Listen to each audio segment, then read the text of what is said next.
Ang sinasabi na Zodiac Calendar ay batay sa Enoch Calendar na mababasa sa The Book of Enoch. Ito umano ay isang solar calendar.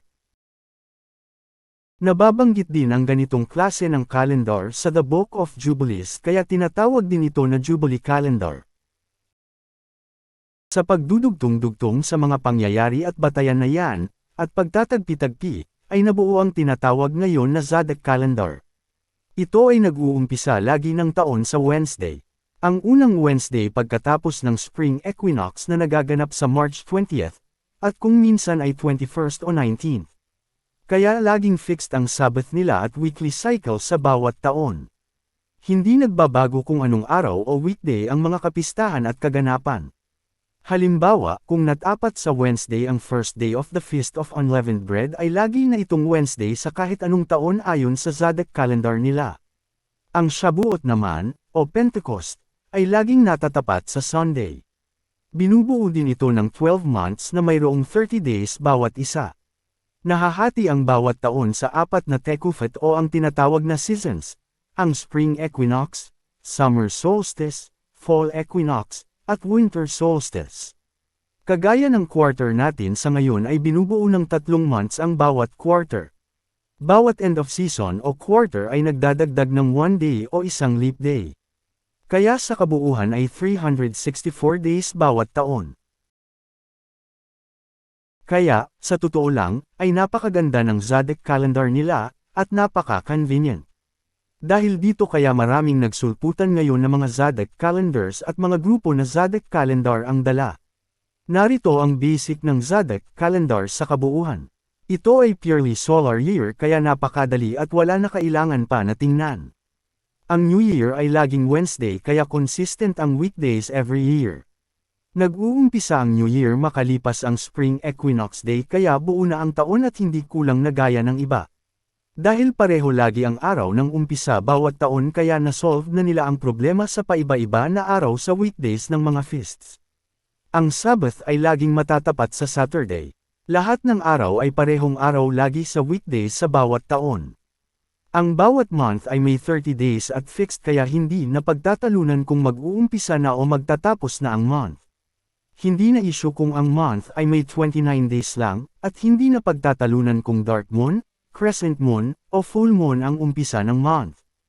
Ang taon ay nahahati sa 4 na seasons na may 3 months bawat isa. Ito ay naka-align sa 4 na Tekufet, ang Spring Equinox, Summer Solstice, Fall Equinox, at Winter Solstice.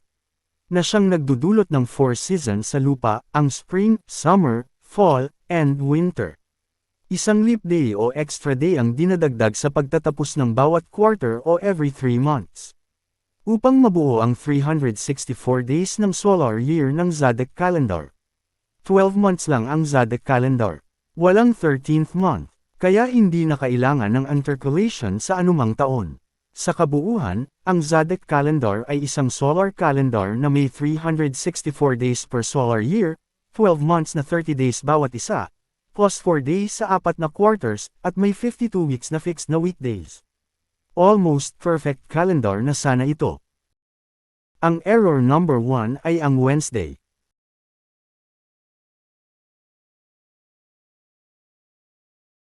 Una, wala pang Wednesday noong panahon ng mga Essene. Hindi pa lumilitaw kahit ang Old English. Sa unang bungad pa lang ay masusukat nyo na agad ang kaisipan ng mga nagpapaliwanag na ganyan. Kaya alam nyo na. Pangalawa, ang weekdays ay naisingit lang sa Roman calendar noong panahon na ni Constantine. Kung totoo na ang week ay nagmula pa sa creation, ay hindi naman dito naka-align ang calendar ng mga Romans. Pangatlo, mas lalo naman na walang Wednesday noong creation at ang weekdays na ito. Pang-apat, ang origins ng Greek planetary week, ay hindi naman sa creation na pinaniniwalaan ng mga Hebrews na kabatay, kundi ito ay bawat oras na nakatalaga sa bawat planetary gods ng mga Greeks, at ang kinalabasan ay planetary week. Naipaliwanag na po natin sa isang video dati ang origin ng planetary weeks ng mga Greeks. Panoorin nyo na lang po kung hindi nyo pa napanood. Nasa itaas po sa right corner ang link. O kaya ay pakitingnan na lang sa description ng video na ito ang mga links. Naipaliwanag na din natin sa parehong video na iba ang dati na weekly patterns ng Roman calendar. Paano ito mag-synchronize sa planetary week ng mga Greeks o sa inaakala na Shabuah ng mga Jews? Naipakita na din natin sa isang video na kaduda-duda ang pagkakapareho ng calendar weeks ng Roman Gregorian calendar at ng Jewish calendar. Isang malaking sabuatan o pilitan o himala para mangyari ito. Questionable na nga ang pagiging synchronized ng calendar week ng mga Romans at Jews, ay dumagdag pa ngayon itong Zodiac calendar. Malinaw na gaya-gaya puto maya ang nangyayari. Mabuti sana kung naiba man lang sana ang pagkakasunod-sunod ng calendar week, mas kapanipaniwala pa sana. Marami silang ganyan. Itong Zodiac calendar ng isa pang website ay ganoon din. Mas ipinagdiinan pa na pareho sila ng calendar week ng Gregorian calendar week.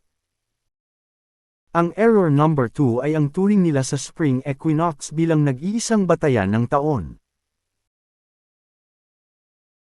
Isa itong halimbawa ng anachronism dahil ang salitang Latin na equinox ay coin terms lang mga Romans. Nang niyakap ni Julius Caesar ang solar year ng mga Egyptians ay saka lang ito napangalanan na equinox. Pero hindi lang po ito tungkol sa terminology. Dahil madali na natin ngayon malaman ang spring equinox dahil sa devices na na-develop sa paglipas ng maraming panahon at sa technology na meron tayo ngayon. Pero bago ito nagawa ng mathematical formula ng mga Romans at Egyptians, ay paano malalaman ng mga tao noong unang panahon kung solar lang o ang sun lang ang batayan? Kung hindi sinabi ng mga astronomers at mathematicians na March 19 ang spring equinox, ay paano malalaman ng mga tao kung yan lang ang batayan? Ayon kasi sa paniwala ng mga advocates ng Zodiac calendar ay ang sun lang daw ang batayan ng lahat ng panahon. Ito ay naaayon daw sa Jubilees chapter 2, verse 9. Pero ang The Book of Jubilees ay puno ng controversies at questionable ang authority at integrity. Binaliwala nila ang Bible ng dahil sa Jubilees. Hindi naman yata tama ang timbang. Ayon sa Torah, ang mga pagpapasya ay kailangan ng 3 o mahigit pa na mga saksi. Malalaman ang spring season sa pamamagitan sa pagsubaybay sa moon cycles at galaw ng mga stars sa kalangitan. Hindi lang ang sun ang witness. Bawal sa Bible ang lone witness.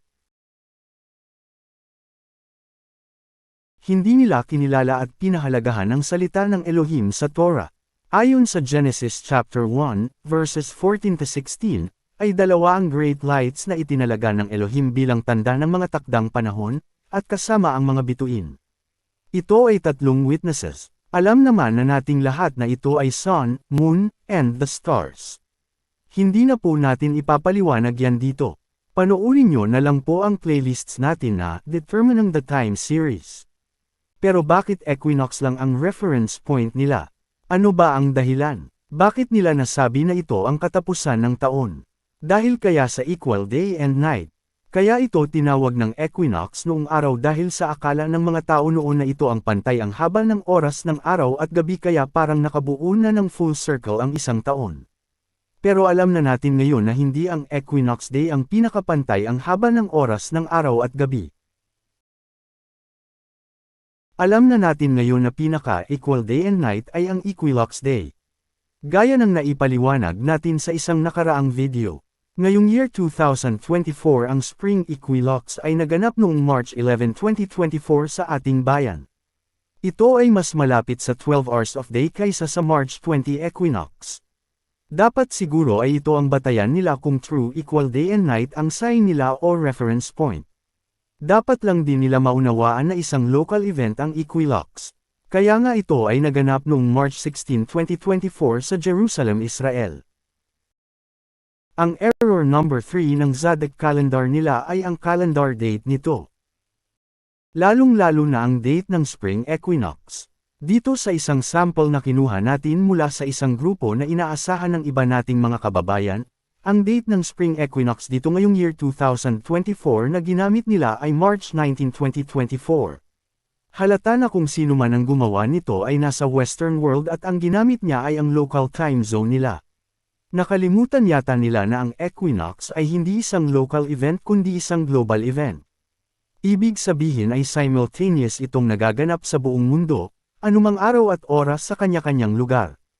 Isahan lang para sa pangkalahatan. Para itong new moon conjunction na isang global event. Hindi ka maghihintay na dumating ang event sa lugar nyo dahil hindi naman ito local event kundi global event. Ibig sabihin ay isang beses lang ito nagaganap sa isang bahagi ng mundo pero sa pangkalahatan na, ganyan ang global event. Kaya ang date sa Zodiac calendar sample na ito ay hindi po applicable sa ating bansa. Dahil ang March 19 sa Western Hemisphere ay March 20 dito sa atin sa Eastern Hemisphere. Pero alam ko na matatalino sila, magagaling, at mga expert, kaya wag po kayo magtataka mga kababayan kung pagkatapos na mapanood nila itong exposition natin ay gagawa na sila na pang local version ng bawat bansa ayon sa kanya-kanyang time zone. Para may idea lang kayo ay narito ang actual na event sa nakaraang March Equinox 2024. Noong March 22 ng tanghali ay naganap ang pagdaan ng Sun sa equator na nat-4 sa bansang Papua New Guinea. Pero dito sa oras ng ating bansa ay sa ganap na 11:06 AM ng March 20, 2024. Sa Universal Time, ito ay 3:06 AM, March 20, 2024. Pero ito ay 10:06 PM, March 19, 2024 sa Central Time Zone sa Amerika. Hindi na ito aabot sa Amerika dahil ang equinox event ay ilang minutes lang na nagaganap. Ganyan ang global event. Kaya kung ang calendar na hiniram mo ay gawa sa local time ng US ay hindi applicable ang dates niyan dito sa atin kasi iba ang petsa sa atin dahil ahead tayo ng isang araw sa kanila lagi. Ganito rin ang nangyayari kapag new moon conjunction. Ito ay isang global event na magaganap ng 2 minutes and a half lang. Ang conjunction nitong April 2024 ay sa Pacific Ocean bandang Central America ang kaganapan.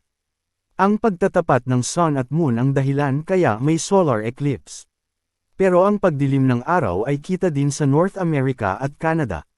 Ito ay April 8, 2024 sa oras na 1:21 PM sa Central Daylight Time Zone ng Amerika. Ito naman ay 6:21 PM sa Universal Time. Ito naman ay 2:21 AM ng April 9, 2024 dito sa atin kaya hindi natin kita ang eclipse.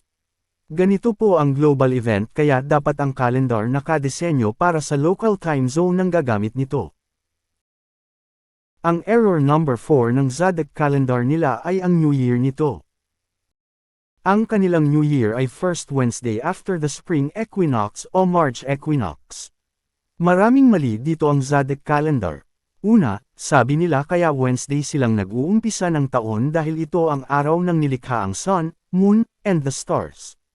Hindi na natin papansinin ang Wednesday kasi nauna na nating naipaliwanag.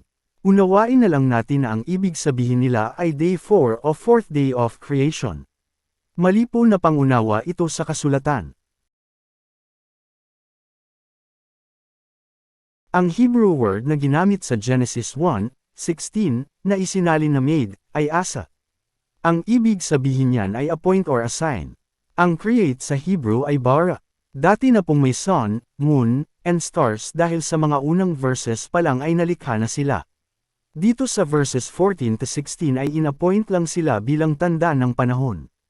Naipaliwanag na po natin yan sa ilang videos ng ilang beses na. Kaya hindi totoo na ito ang creation day ng sun, moon, and stars.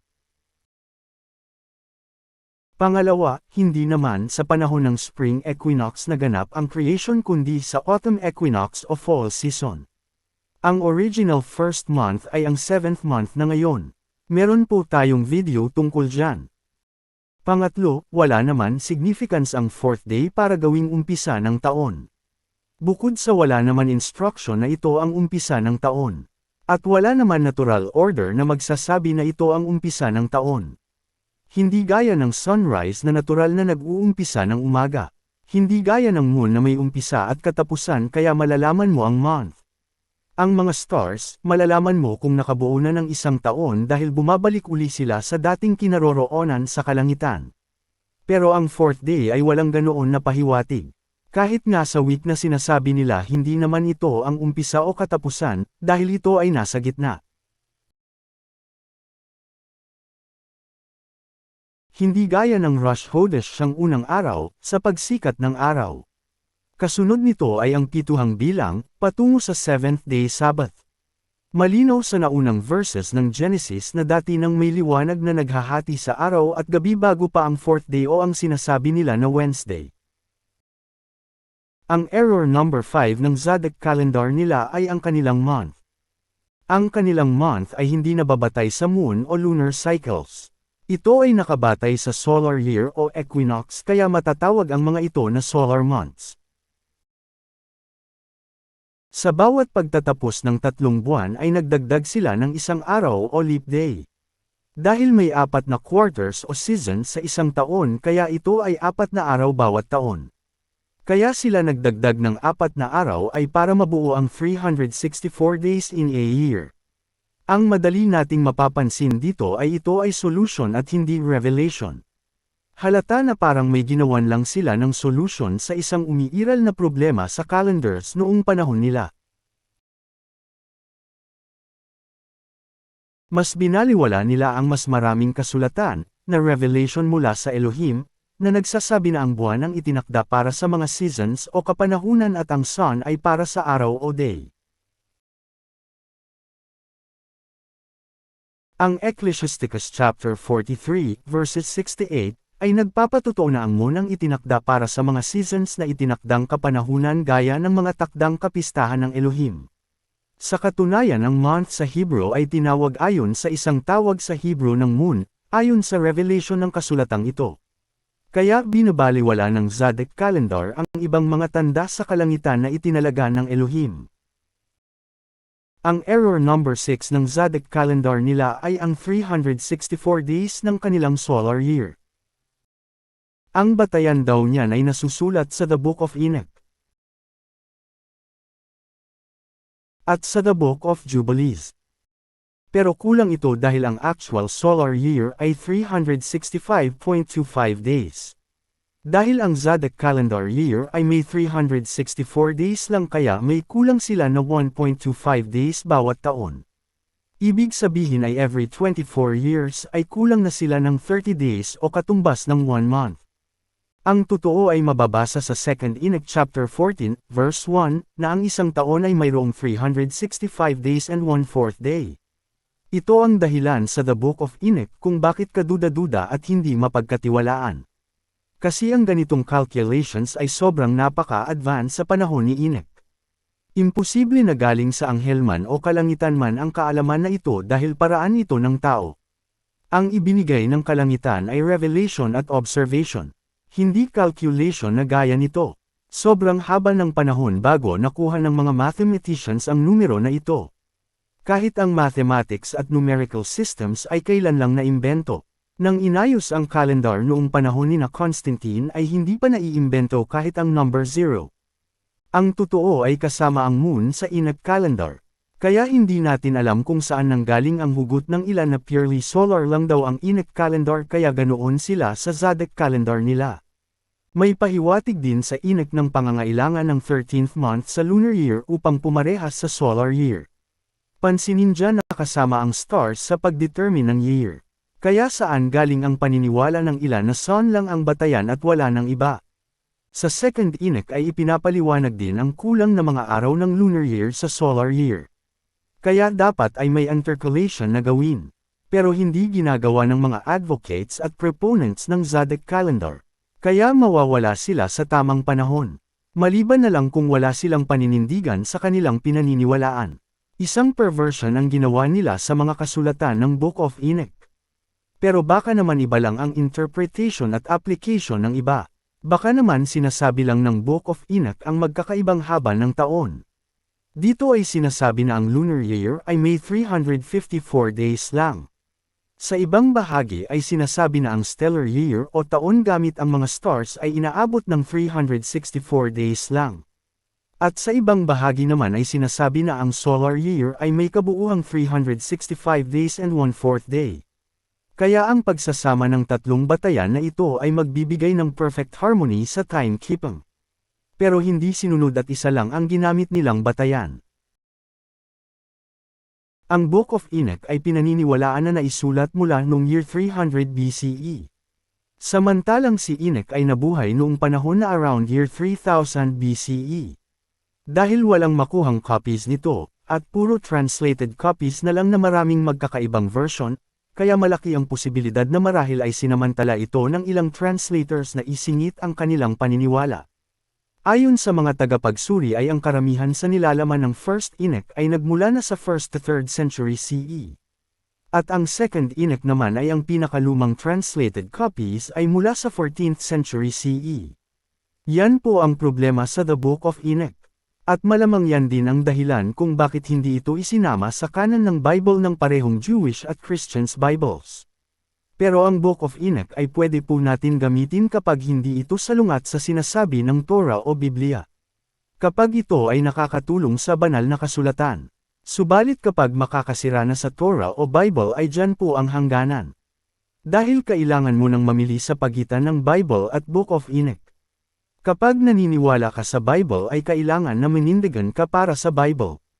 Pero kapag mas pinili mo ang Book of Enoch ay palagay ko ay dapat mo na rin itigil ang paggamit ng Bible at subukan mo magturo na puro Book of Enoch lang ang batayan mo.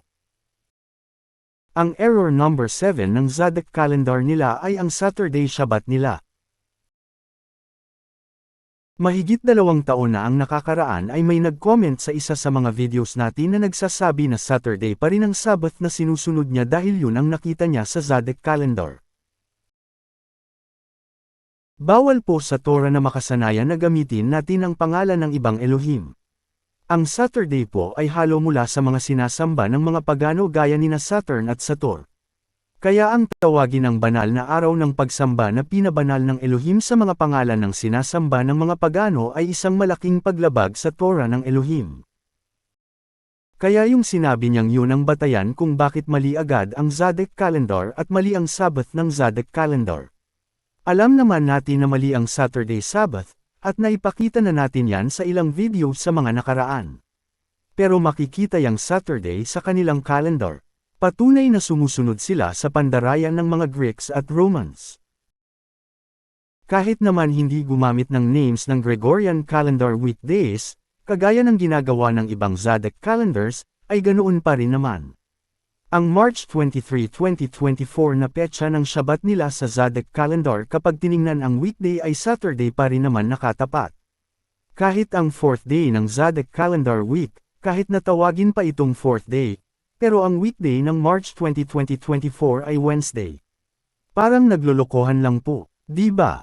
Kaya malinaw na nanghihiram lang sila sa kasinungalingan ng planetary week, na ilang beses na natin pinatunayan ang kamalian. Kaya false Sabbath po ang dala ng Zodiac calendar.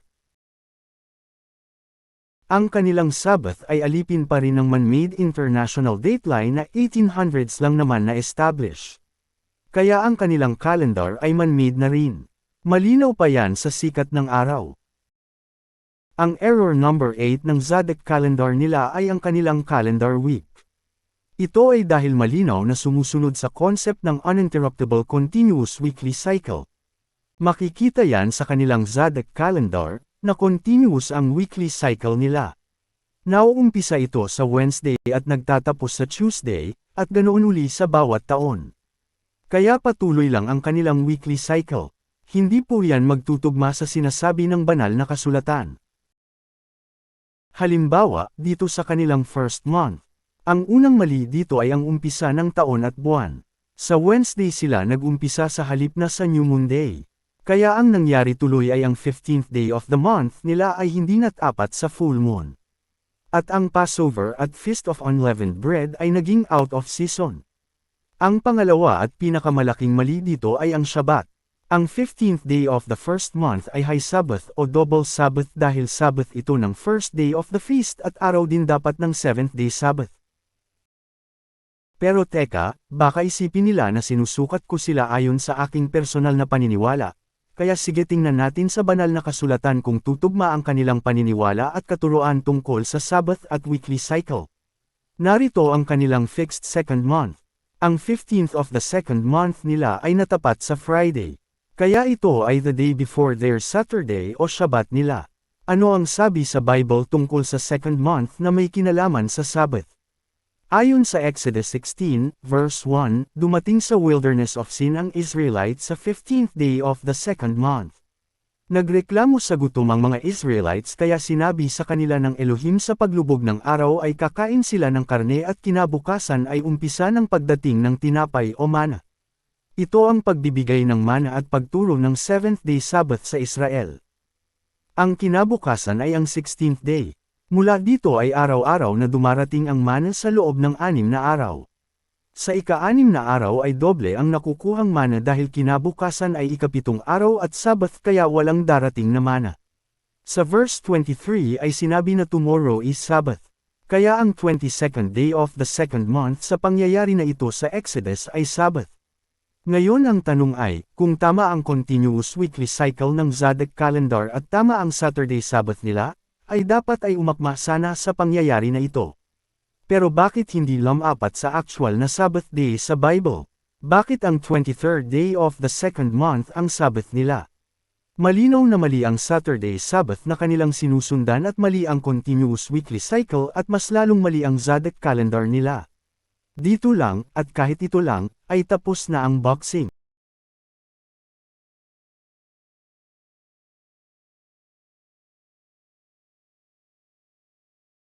Paki-subscribe upang maging updated kayo lalo na sa mga darating pa na mga videos at announcements.